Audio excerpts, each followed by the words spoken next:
Mayong udto mga kabombo karon makaupod na ton si Sir Marlon Gumbao. Sir Marlon, maayong udto sa imo. Bubo Rachel, may udto sa tanan ka pamati sa Bumbo Radyo Coronadal kag sa taga Coronadal nga ari diri karon naga tune in is may udto sa tanan. Mm.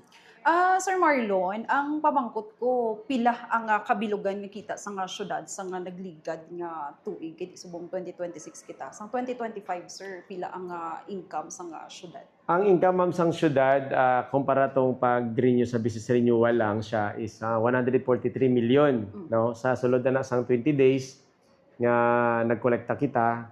Pero ang totality naton is kaabot na ta mga 400 million 2025.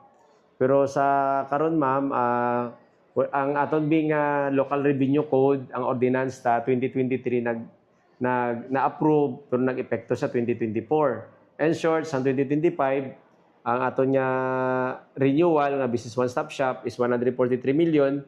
Subong kay 2026, almost nagpareho na siya kay wala man ta increase ang revenue code. Kag okay man kay ang increase nato nag-effect naman na siya every 5 years. Di nalin ang kadab-an sang kita sa nga syudad sir? Ang kadaman sang kita sa syudad naton ma'am sa business tax gid. Amo gina siya sa ano gani, imagine mo sa business tax naton sa sulod sang atong 20 days nga kolekta naton 91 million. Out of 143 million, 91 million halin gid sa business tax. Paghambal naton na Ma'am Rachel nga business tax, amo na balangan ang gabakal ka sa mall, gabakal ka sa hardware, ang imo ginabayaran da nga 1,000, amo nang ginatawag nga gross sales. Sa gross sales, naga-tax dira ang city government sa aton sang pila lang man ka porsyento. Ano ang gapanguna nga rason sir para mas mapasangkad pa Ginoo kun nga gaagasaka ang income sa nga syudad? Actually, ang isa ginasa na ma'am is siyempre tax campaign naton. Amo na actually bago mag-umpisa kita sadto 2011 gamay gid ang income sa syudad. Subong nagdako na siya pero siyempre hindi man pwede taga tuig kay nga manula pa man gid sang mga daw locator no nga nag-operate na. Like i-mention na lang nato may mga big malls diri nga nag-locate pero wala pa sila naga-operate no. Ako will pray and excited na tani within 2 years, 3 years mag-operate na diri to mention the Robinson in the SM. Siguro mag-dramatic increase pa gid ang aton nga local revenue code sa syudad sang Coronadal. Okay. Sir, para sa imo nga nagnubo ang presyo sa nga piso bala batok sa dolyar sa imo nga insight sir? Actually, ang ara naman ma'am, national perspective na siya no sa national naton. Ang nakita ko lang ang devaluation sang aton piso versus sa dollar is syempre ang challenge bin naton hindi magid maibitar balan man naton. Grabe ang issue sa national.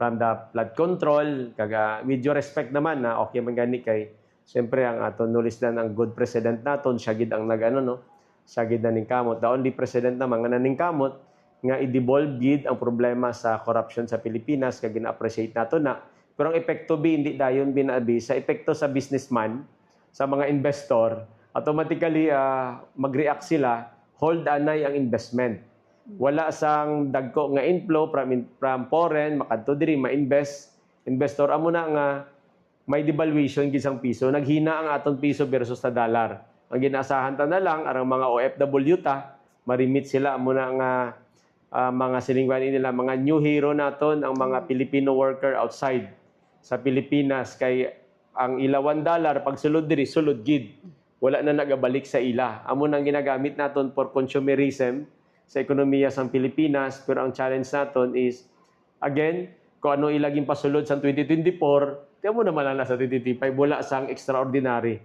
dapat ang gobyerno naton mag-invite gid sang bag-o nga investor. Pero ang ara naman, that is the role of the national government. Amo nang cost nga may mga mahina ang aton piso. But again, siyempre, ari man ko ma'am sa gobyerno, under ako sa Department of Finance, kapaningkamot man ang leadership, under sa Department of Finance, even siguro kay BBM, nga ma-address ni siya nga devaluation sa piso. Kaya kung magnubo, pagig nga magnubo, hindi kita malipay, nga wow kanami ba ang piso dati 45 subong 70 hindi ka mo malipay sina kay delikado na siya amo nang ginatawagan ni naton nga devaluation ang piso naton naghina paghina sang piso ang piso naton imbis nga 50 nagtaas kasi ano pag magtaas siya hindi malipay ang mga nagaposisyon sina nga kay nagmahal ang presyo Amo lang gini sa Bumbo, Rachel, gura ang akon ma-share. Sir Marlon, dugang ko na lang mano. Ano ang ginahimo sang City Treasurer Office agud to mapasangkad pagibla o kung mas papadako pag ang kita sa nga syudad? Actually, ma'am, sa subong nga tuig, tapuso lang gini ang 12001, ang Real Property Valuation and Reform Act, o 12001. Mag-expire siya, ma'am, subong nga tuig. July 2026. After sina, ma'am, by November, ma-auction liwat kami. Sang real property. Dira naman, mag-increase na naman ang aton niya collection. Kaya sa auction, gina-remind nato ang mga landowner, property owner nga magbayad sila ma-remind sila through the auction. Tapos second, siyempre mabalik naman kami ma'am book examination dito sa mga bag-o nga mga negosyante sa Coronadal para ma-standardize ang ilang declaration sa business tax. Kag siyempre maano naman kita sang ID land tax. So far amo nang aton ma'am ginahimo kay na ano bi kami no, na stop kami tungod sa last nga election. Kay siyempre hindi man ta pwede ka tax campaign during election. Tapos second, tungod sang RP Bara or the Real Property Valuation and Reform Act. Bombo Rizal. Sir, last po, mensahe niyo po sa lahat na mga individual o mga negosyante po na nagbabayad ng tax.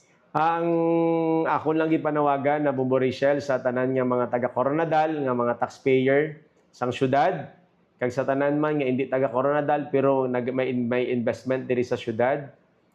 Rest assured nga amon nga pangolekta diri sa Coronadal City under sa Treasurer's Office ga-issue gid kami official receipt, nagasulod gid ang kwarta sa kabansang Banwa.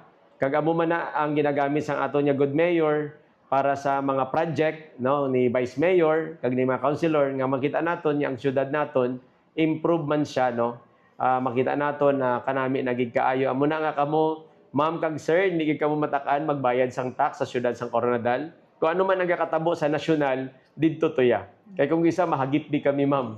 Yes. Mahagip kami no ng mambalbaw ano man ni. Pero ila man to nga pero kita apektado man didto. Wala kita nagakalipay tungod sa i-mention ko na lang no tungod sa issue sang flood control. Dapat ginaya ma-correct.